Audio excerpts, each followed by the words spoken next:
glucosa postprandial.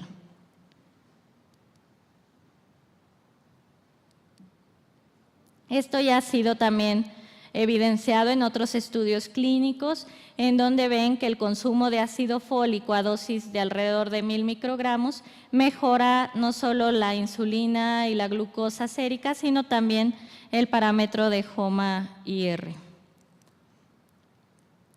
Ya se han hecho estudios también de metilación del DNA asociado a diabetes tipo 2. Este es el primer estudio que se hizo utilizando un microarreglo de metilación, analizando muchos sitios CpG.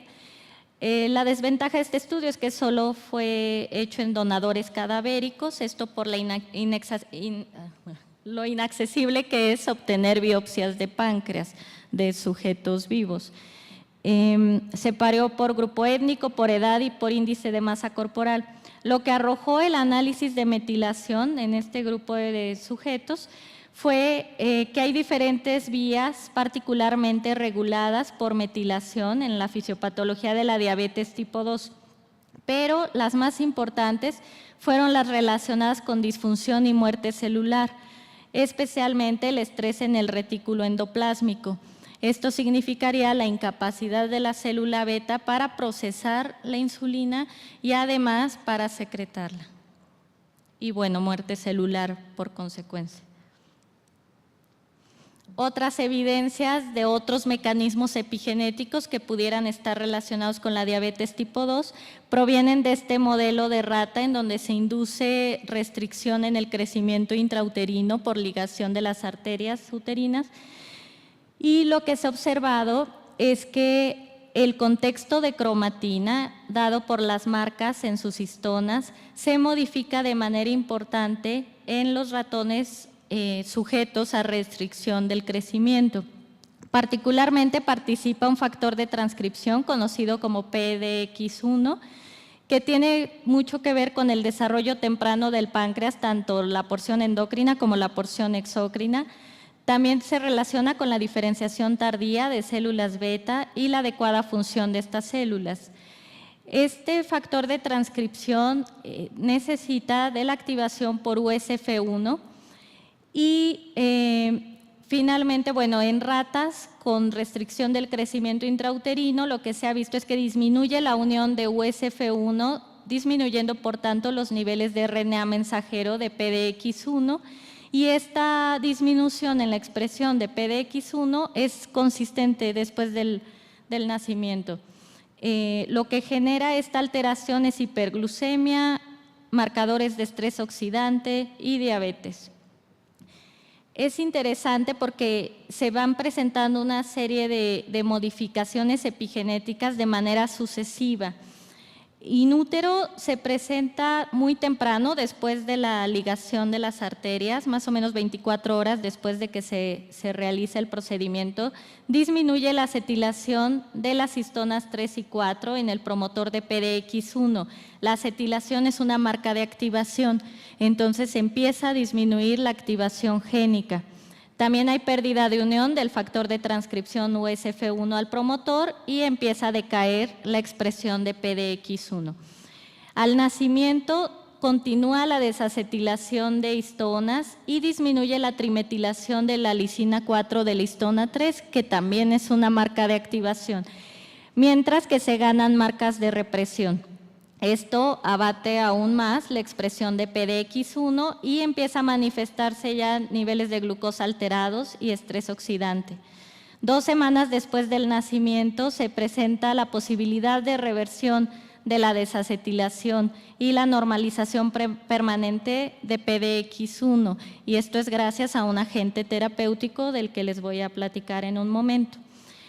En la etapa adulta, estos mismos ratones sometidos a restricción del crecimiento intrauterino aumentan la dimetilación de H3K9, esto es, aumenta la represión génica y se metilan de manera importante las regiones promotoras, con lo que se silencia toda esta región y se pierde la expresión. Con esto se expresa la diabetes. ¿Cómo es que bueno, es interesante también que este factor PDX1 es sumamente importante porque los ratones knockdown en los que se silencia totalmente el gen se presentan agenesia pancreática, no se desarrolla el páncreas. Y en el humano las mutaciones homózigas también se relacionan con esta condición, por lo que es un factor fundamental en el desarrollo embrionario del páncreas. Pero yo les dije que es importante revertir o que es posible revertir la desacetilación de las histonas que condicionan la baja expresión de este factor. Esto lo han hecho tratando a las ratas con exendina 4. Este es un factor de transcripción de un péptido similar a glucagón y aumenta la expresión de PDX1 en el recién nacido, previniendo el desarrollo de diabetes en las ratas sometidas a restricción del crecimiento. Los islotes pancreáticos de ratas con restricción del crecimiento que se tratan con exendina 4 aumentan la actividad de acetiltransferasas de histonas, aumentan la expresión génica de PDX1 y se revierte el fenotipo. Y esta es la promesa del estudio de los factores epigenéticos, que su potencial de reversibilidad nos da cierta esperanza en el campo de la terapéutica de la diabetes. TCF7L2 es interesante también que, aunque no se entendía muy bien su función, ahora se sabe que condiciona también cuando se presenta el alelo de riesgo T un aumento de la actividad transcripcional del factor de transcripción. Esto significa que estamos hablando de un SNP de ganancia de función. El presentarlo incrementa la expresión del gen, aunque esto es deleterio. Pero también los portadores del alelo de riesgo T tienen una cromatina más abierta, por lo que se facilita la expresión génica. Cuando no tienen el alelo T o el alelo de riesgo, la cromatina está en un contexto cerrado y la expresión génica está disminuida. Otro elemento importante, los RNAs no codificantes, que hay de distintos tipos, los pequeños y los largos. Dentro de los pequeños, los más conocidos son los miRNAs o los microRNAs y los de transferencia. Ya se han descrito varios miRNAs principalmente o microRNAs asociados a distintos procesos que podrían tener que ver con la fisiopatología de la diabetes tipo 2, desde la biosíntesis de insulina hasta la secreción de la misma y la acción en tejidos periféricos. Ya hay un buen conjunto de microRNAs caracterizados, pero aún no se conoce exactamente el mecanismo por el que participan. Y bueno, hay muchos factores dietarios particularmente que modifican los mecanismos epigenéticos, principalmente la dieta baja en proteínas durante el embarazo, la dieta alta en grasas, el consumo de ácido fólico, el consumo inadecuado de energía durante el embarazo. Esto para programación fetal.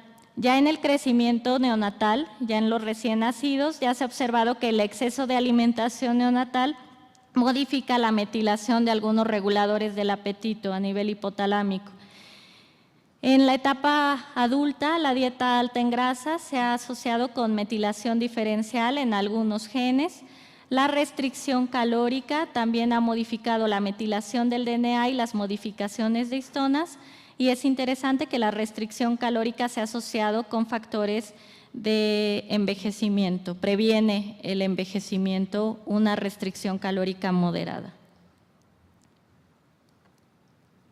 Y bueno, finalmente el mensaje es que los factores epigenéticos participan como un puente, un complejo puente que une los factores ambientales y los factores genéticos que condicionan la susceptibilidad de una persona y que finalmente desarrolla o no alguna enfermedad compleja, como es el caso de la diabetes tipo 2.